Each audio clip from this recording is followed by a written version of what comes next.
মানিকগঞ্জ সরকারি মহিলা কলেজ কর্তৃক আয়োজিত অনলাইন ক্লাসে একাদশ ও দ্বাদশ শ্রেণীর শিক্ষার্থীদের আমন্ত্রণ জানাচ্ছি। আমি এস.এম. সাইদুজ্জামান, সহকারী অধ্যাপক, পদার্থবিদ্যা বিভাগ, মানিকগঞ্জ সরকারি মহিলা কলেজ, মানিকগঞ্জ। আজকে তোমাদের সাথে যে বিষয়টি নিয়ে আলোচনা করব তা তোমরা দেখতে পাচ্ছ যে বোর্ডে লেখা রয়েছে, তা হচ্ছে মুক্তিবেগ, এসকেপ ভেলোসিটি। মুক্তিবেগ সংজ্ঞাটি আগে আমরা দেখে নেই, তারপর আমরা বিস্তারিত বোঝার চেষ্টা করব মুক্তিবেগ বিষয়টা কি। এখানে আমি লিখে রেখেছি যে সংজ্ঞাটা, দেখো তোমরা আমার সাথে সাথে পড়তে পারো। সর্বাপেক্ষা কম যে বেগে কোনো বস্তুকে খাড়া উপরের দিকে নিক্ষেপ করলে তা আর পৃথিবীতে ফিরে আসে না, সেই বেগকে মুক্তিবেগ বলে। সহজ কথা, যে সর্বাপেক্ষা কম যে বেগে ভূপৃষ্ঠ থেকে, মনে করো এই কলমটি আমি খাড়া উপরের দিকে নিক্ষেপ করব, আর পৃথিবীতে ফিরে যদি না আসে, তাহলে যে বেগে নিক্ষেপ করা হয়েছিল সেই বেগকেই বলা হবে মুক্তিবেগ। একটি শব্দের উপরে আমি এমফাসিস করব, একটু জোর দেব, সেটা হচ্ছে সর্বাপেক্ষা কম। তোমরা মনে করতে পারো যে সর্বাপেক্ষা কম মানে হয়তো কোনো কম বেগে, সর্বনিম্ন, এরকম একটা ধারণা হতে পারে। কিন্তু এখানে একটু বুঝে নেই আমরা যে সর্বাপেক্ষা কম যে বেগে কোনো বস্তুকে খাড়া উপরের দিকে নিক্ষেপ করলে আর পৃথিবীতে ফিরে আসবে না, সেটাই হবে, সেই বেগটাই হবে মুক্তিবেগ। তাহলে মুক্তিবেগটা সর্বাপেক্ষা কম যে বেগে, সর্বনিম্ন যে বেগে। এই কথার অর্থ হচ্ছে, দেখো খেয়াল করো, যে আমি এই কলমটাকে অনেক বেশি বেগে খাড়া উপরের দিকে নিক্ষেপ করলাম, অনেক বেগে। তো অনেক বেগে নিক্ষেপ করলে তো আর পৃথিবীতে ফেরত আসবেই না। কিন্তু সেই অনেক বেগের কম যে বেগটা, অর্থাৎ অনেক বেগ আমি আরেকটু কমাইলাম, তাও আসে না, আরেকটু কমালাম, নিক্ষেপ করলাম, ফেরত আসে না পৃথিবীতে, আরেকটু কমালাম, পৃথিবীতে আর ফেরত আসে না, এরকম সর্বনিম্ন যে বেগটা, অর্থাৎ অনেক বেগের তুলনায় কমিয়ে কমিয়ে সব থেকে কম যে বেগ দিলে পৃথিবীতে আর বস্তুটা ফেরত আসবে না, সেই বেগের কথা বলা হয়েছে যে সর্বাপেক্ষা কম, সর্বনিম্ন যে বেগে খাড়া উপরের দিকে কোনো বস্তুকে যদি আমি পাঠিয়ে দেই, তাহলে সেই বস্তুটা পৃথিবীতে যদি না আসে, তাহলে সেই সর্বনিম্ন এবং সর্বাপেক্ষা যে কম যে বেগটা, সেই বেগকে আমরা বলবো মুক্তিবেগ। আশা করি সর্বাপেক্ষা কম বা সর্বনিম্ন যে বেগে কথাটা ক্লিয়ার হয়েছে তোমাদের। আবারও বলছি, অনেক বেশি বেগে দিলে পৃথিবীতে আসবে না, সেই বেশি বেগের তুলনায় যে বেগটা সব থেকে কম, অর্থাৎ ন্যূনতম যতটুকু প্রয়োজন একটাকে অসীমে পাঠাতে, পৃথিবীতে যাতে ফেরত না আসে, সেই সর্বনিম্ন বেগটাই হবে মুক্তিবেগ। এখন আমি মুক্তিবেগ, যেটাকে প্রকাশ করেছি আমি ভিই দ্বারা, এসকেপ ভেলোসিটির ই এখানে নিয়ে আসা হয়েছে, মুক্তিবেগ ভি নির্ণয়। তাহলে আমরা কি শিখতে যাচ্ছি? মুক্তিবেগের রাশিমালা নির্ণয়, অর্থাৎ মুক্তিবেগ কি কি বিষয়ের উপর নির্ভর করে। ভূপৃষ্ঠ থেকে কত বেগে একটি বস্তুকে আমরা উপরে পাঠালে, খাড়া উপরের দিকে যদি আমি নিক্ষেপ করি, তাহলে ভূপৃষ্ঠে ফেরত আসবে না, সেটা আমরা এখন শিখব। এটা শেখার জন্য আমি এখানে যে চিত্রটা অঙ্কন করেছি, ধরে নেই এটা হচ্ছে পৃথিবী, এবং পৃথিবীর কেন্দ্র থেকে আমি মনে করি আর দূরত্বে, অর্থাৎ এইখান থেকে এই পর্যন্ত আর দূরত্বে, ভূপৃষ্ঠের কাছাকাছি একটি বস্তু রয়েছে যার ভর হচ্ছে এম। আমাদের আজকে ইচ্ছা হচ্ছে এম ভরের বস্তুটাকে অসীমে পাঠানো, অর্থাৎ পৃথিবী তার ফেরত আসবে না। তাহলে তাকে কতটুকু বেগ দিতে হবে? তাহলে পৃথিবীর কেন্দ্র থেকে স্মল এম ভরের বস্তুটার দূরত্ব রয়েছে হচ্ছে আর, পৃথিবীর কেন্দ্রের সাপেক্ষে তার অবস্থান হচ্ছে স্মল আর। এই এম ভরের বস্তুটাকে আমি এখানে উপরের দিকে পাঠিয়ে দিব, যে বেগে পাঠাতে হবে, যে আর যদি ফেরত না আসে, সেই বেগটাই হবে মুক্তিবেগ, এই উচ্চতা থেকে। এখন খেয়াল করো যে আসলে কি করতে হবে, বস্তুটার উপরে আমাকে বল প্রয়োগ করতে হবে, বস্তুটার উপর কাজ করতে হবে। সেই কাজটা যখন গতিশক্তিতে রূপান্তরিত হবে, তখন আর পৃথিবীতে ফেরত আসবে না সে। তাহলে কতটুকু কাজের উপর করতে হবে বা কতটুকু বল প্রয়োগ করতে হবে, সেটা আমরা একটু শিখে নিই। আমার হাতে রাখা যে কলমটা তোমরা দেখতে পাচ্ছ, আমি যদি বলি কেবলমাত্র, ইম্পর্টেন্ট কথা কিন্তু, কেবলমাত্র কলমটিকে উপরের দিকে আমি নিয়ে যাব, কেবলমাত্র, অর্থাৎ আমি কিন্তু নিয়েই যাচ্ছি, কেবলমাত্র নেওয়ার জন্য এই কলমের উপর কতটুকু বল প্রয়োগ করতে হবে? নিশ্চয়ই অনেকেই এখন ধরে ফেলছ যে এর ওজনের সমান বল যদি আমি উপরের দিকে প্রয়োগ করি তাহলে এটা কিন্তু উঠতে থাকবে এবং সেই সমবেগে উঠতে থাকবে। কিন্তু ওজনের দিকে যদি বেশি বল দেই আমি, তাহলে ত্বরণে উঠবে। তাহলে কি বুঝলাম আমরা? কোনো বস্তু যতটুকু বলে কোথাও আটকে থাকে, ধরো এই আটকে আছে, আমি ঠিক ততটুকু বল প্রয়োগ করলে বস্তুটা সমবেগে গতিশীল হবে, আর বেশি বল প্রয়োগ করলে ত্বরণে যাবে। কিন্তু আমি এখানে কন্ডিশন দিয়েছি যে সর্বনিম্ন যে বেগে নিক্ষেপ করলে আর পৃথিবীতে ফেরত না আসে। তাহলে এখানে তো আমার বেশি বল দেওয়া দরকার না, আমার যেতে থাকলেই হলো। সুতরাং কোনো বস্তুকে পৃথিবী যে বলে আকর্ষণ করে ধরে রেখেছে, আমরা যদি ঠিক তার বিপরীত দিকে ততটুকু বল প্রয়োগ করি তাহলে আস্তে আস্তে সে বিপরীত দিকে সমবেগে গতিশীল হবে, আর কখনোই ফেরত আসবে না। সুতরাং বুঝতে পেরেছ যে এর ভরের বস্তুটাকে আমি যদি উপরের দিকে পাঠাইতে চাই বা উপর বলো পৃষ্ঠ থেকে অসীমে পাঠাতে চাই, তাহলে পৃথিবী যে বলে তাকে আকর্ষণ করছে ঠিক ততটুকু বল বিপরীত দিকে প্রয়োগ করতে হবে। এখন আমরা এখানে ধরে নেই যে আমরা ক্যালকুলেশন করে নেই যে এম ভরের বস্তুর উপরে ক্যাপিটাল এম ভরের পৃথিবীটা কতটুকু বল প্রয়োগ করছে। তাহলে আমরা কি লিখতে পারি? এখানে লিখতে পারি এম ভরের বস্তুটির উপর পৃথিবীর আকর্ষণ বল F হলে, আমরা জানি নিউটনের মহাকর্ষীয় সূত্র অনুসারে F is equal to G capital M small m by এই দুটি ভরের মধ্যবর্তী দূরত্ব কি হবে? r square. এখন বাইরের দিকে যদি আমি পাঠাতে চাই তাহলে m ভরের বস্তুর উপর আমার এই পরিমাণ বল প্রয়োগ করতে হবে। এখন আমরা একটু লিখেই ফেলি। এখন m ভরের বস্তুটিকে অসীমে পাঠাতে, কটা ভালো বলে কি পাঠাতে, বাইরের দিকে f পরিমাণ, উক্ত কথাটা লেখা হয়েছিল, বাইরের দিকে f পরিমাণ বল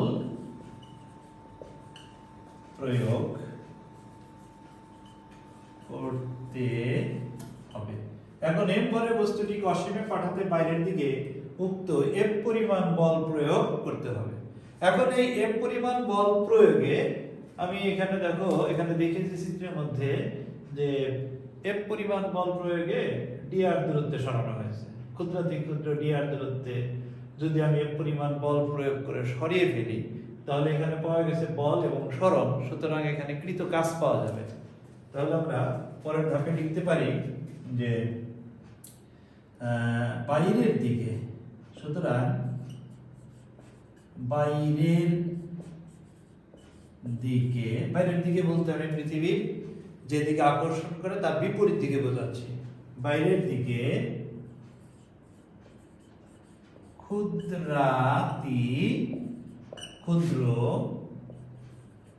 সরণ dr এর জন্য কৃত কাজ, এখানে যেহেতু সরণটা ক্ষুদ্রাতি ক্ষুদ্র ধরেছি, ক্ষুদ্রাতি ক্ষুদ্র সরণ dr এর জন্য কৃত কাজ, আমরা কাজের পরিমাণ ক্ষুদ্রাতি ক্ষুদ্র ধরে নেই f dr। তাহলে dw বল ইনটু সরণ, f dr লিখলাম। বল যেদিকে প্রয়োগ করা হয়েছে সরণ যদি সেদিকে ঘটে, এখানে লিখেই ফেলি আমরা মধ্যবর্তী কোণ 0 ডিগ্রি, সুতরাং dw f dr।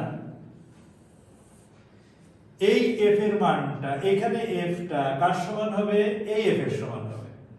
সুতরাং আমরা বা দিয়ে লিখতে পারি dw, এফ এর পরিবর্তে আমরা এখন লিখে দিব gmm স্কয়ার পাশে dr।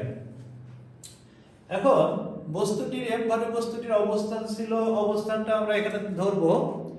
প্রসঙ্গ কাঠামো পৃথিবীকে ধরছি, পৃথিবীর যে কেন্দ্র, কেন্দ্র থেকে এম ঘরে বস্তুর অবস্থান আছে আর। যদি আমরা বলি ভূপৃষ্ঠ থেকে কোনো বস্তুকে আমি পাঠাইতে চাই, তাহলে ভূপৃষ্ঠে কোনো বস্তুর অবস্থান হবে ক্যাপিটাল আর, সেখান থেকে আমি অসীমে বস্তুটিকে পাঠাবো। ও তাহলে অসীমে পাঠাতে আমার সর্বমোট কত কাজ করতে হবে, তাহলে আমরা এখন লিখতে পারি সুতরাং ভূপৃষ্ঠ হতে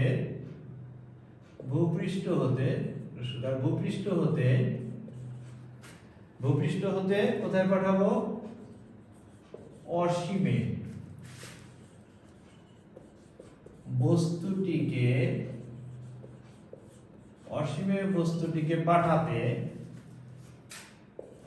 বস্তুটিকে পাঠাতে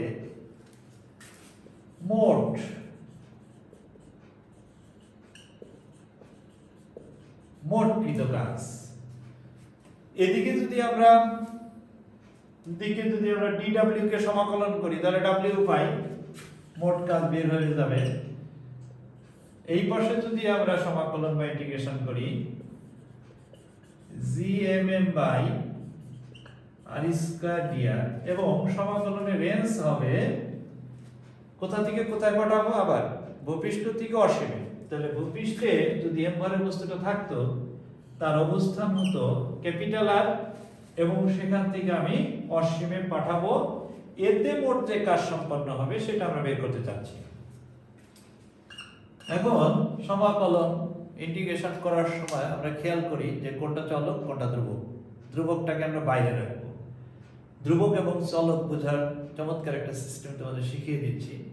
ডি এর সাথে যে লেগে থাকে সে চলক, তাহলে ডি এর সাথে কি রয়েছে এখানে আর, তাহলে আরটা হচ্ছে চলক, জি এম এম এটা ধ্রুবক, এটাকে বাইরে নিয়ে আসি আমরা, G M M integration lower limit আর আপার লিমিট ইনফিনিটি, এবং আর উপরে যদি নেই r to the power -2 dr।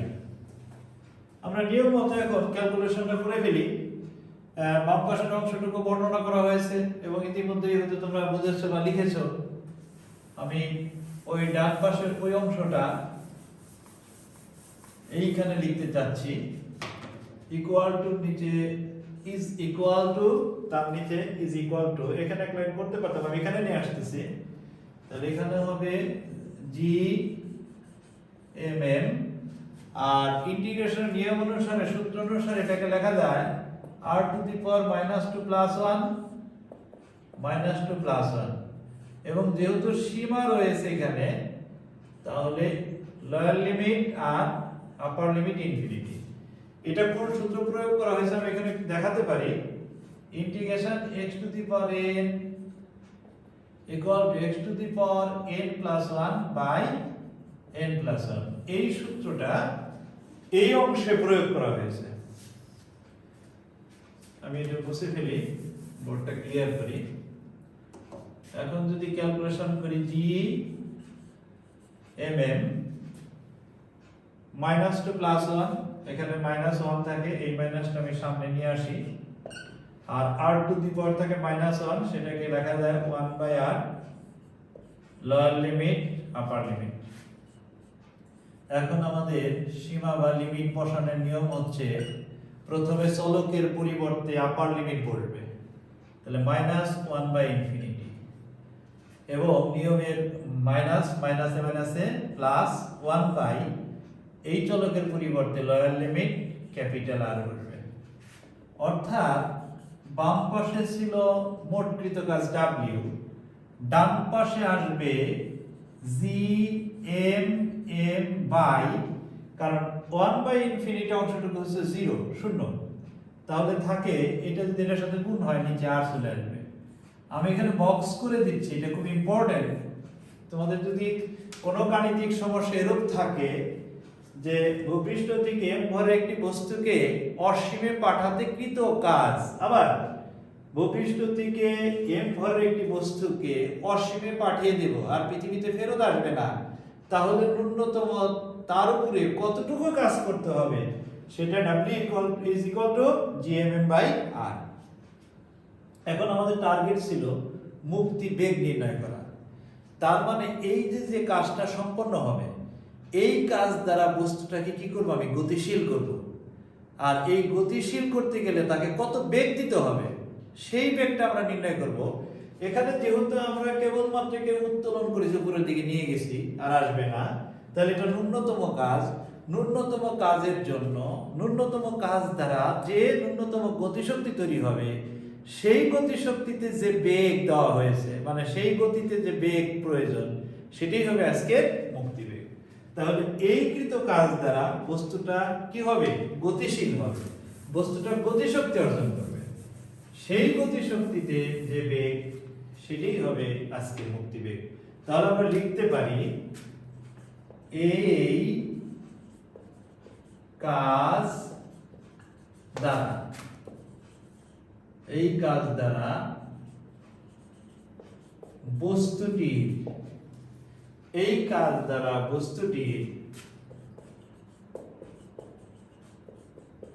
গতিশক্তি কে এবং ন্যূনতম যে বেগ,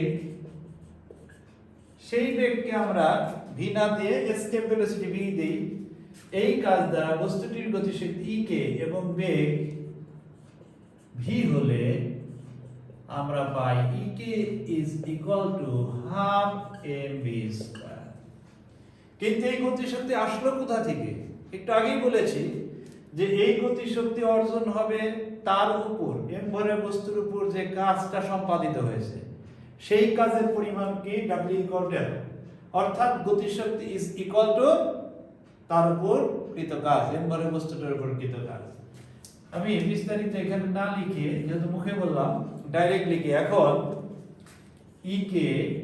E=W, সুতরাং ½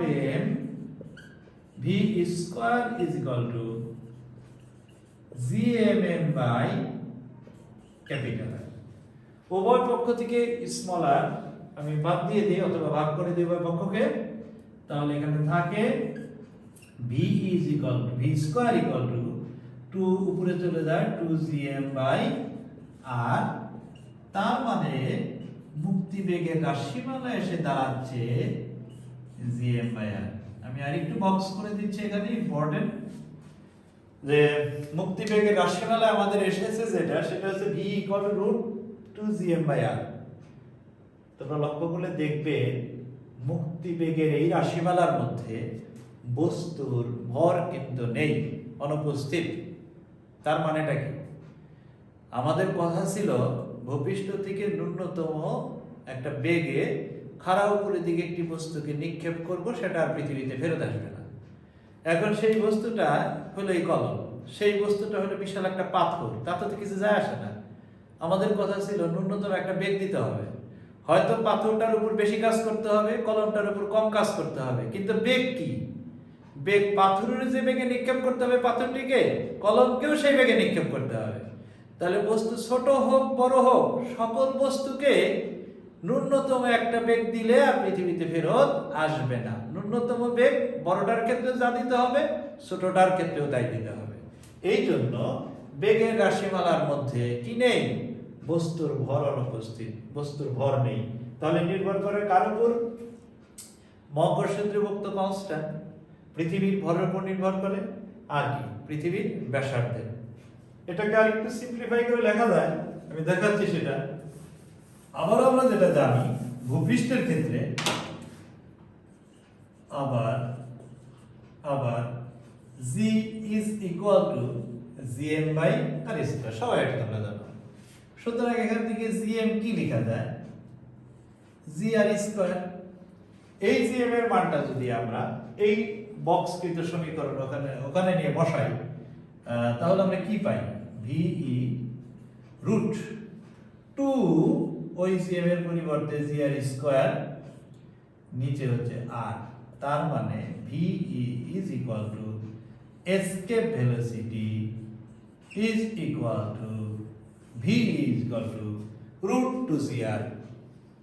সুতরাং ভূপৃষ্ঠের ক্ষেত্রে দেখো আমরা এই অভিকর্ষ ত্বরণের মান জানি, এভারেজ যে মানটা আদর্শ মান 9.8 মিটার পার সেকেন্ড স্কয়ার, আর পৃথিবীর ব্যাসার্ধ যেটা ধরা হয় যে 6400 কিলোমিটার, 6400 কিলোমিটারকে যদি মিটারে প্রকাশ করা হয় তাহলে এখানে ভির মানটা যেটা চলে আসে, আমি একবার লিখে দিই, মুখে বললাম যে এটার মান যদি বসাই আমরা, অভিকর্ষ ত্বরণের মান বসাই, পৃথিবীর ব্যাসার্ধ যদি বসাই, তাহলে পৃথিবীর ক্ষেত্রে এই লিখে দিই আমরা এখানে